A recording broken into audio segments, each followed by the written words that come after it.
Hi, I'm Mark, coming to you from the Beetle Room at Fitness for Life. So, today what I want to talk about is stability and mobility. Okay, so there's a couple things that your body wants to do and is extremely good at. So body, your brain. One thing that your brain is going to want your body to do is to remain stable. So, because your brain knows that if your joints aren't stable, they're going to get injured. So your body or your brain is going to try to create stability when you move, when you walk, when you're doing any activities, because that's what protects you. The problem that can become of that, though, is that if you're not using good mechanics, it's going to try to stabilize you in positions that aren't optimal for the joints or the muscles. So consequently, you can get joint pain, muscle pain. So your brain is going to want to stabilize you. So that's why it's very important that you treat the body in good mechanics, train it that way so that your brain is stabilizing you in positions that are safe, where you're not wearing joints out, where you're not wearing out muscles. I always tell people, consider it like your car. If you're driving your car around with the tires misaligned, they're going to wear out. You drive half a mile a day, it may take you a couple of years. You drive 100 miles a day, it's going to be faster. But unless you're the exception to the rule, at some point in time, you're going to be dealing with this. And this is the people that wake up and say, I didn't do anything different, but I moved this way and my back went out, or my knee started hurting. It wasn't that movement at that point in time, is that their body had it. So your body's always going to try to seek stability, so we're going to talk about that.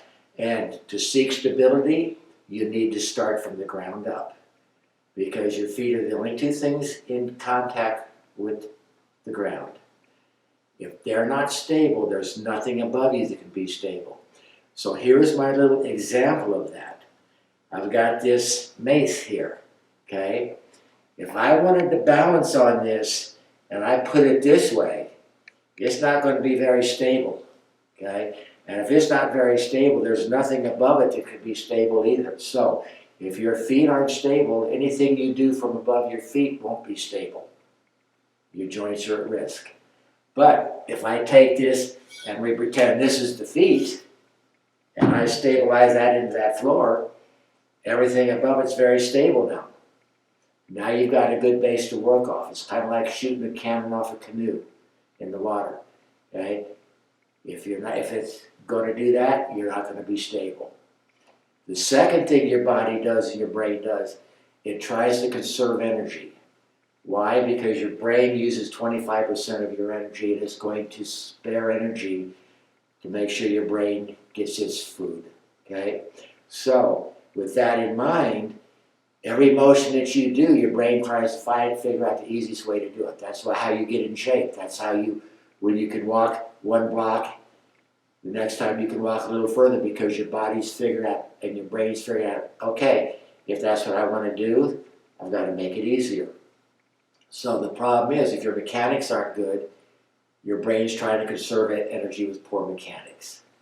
So this month we're going to talk about stabilizing the feet, different easy things you can do at home to work on stabilizing yourself while you move.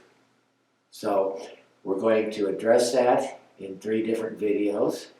We're going to introduce our new PTA, Brian. Okay, he's a 1912 Olympic gold medalist, and we're lucky enough to get him. So I'm getting cut off here, so call us at Fitness4Life Physical Therapy if you have any questions.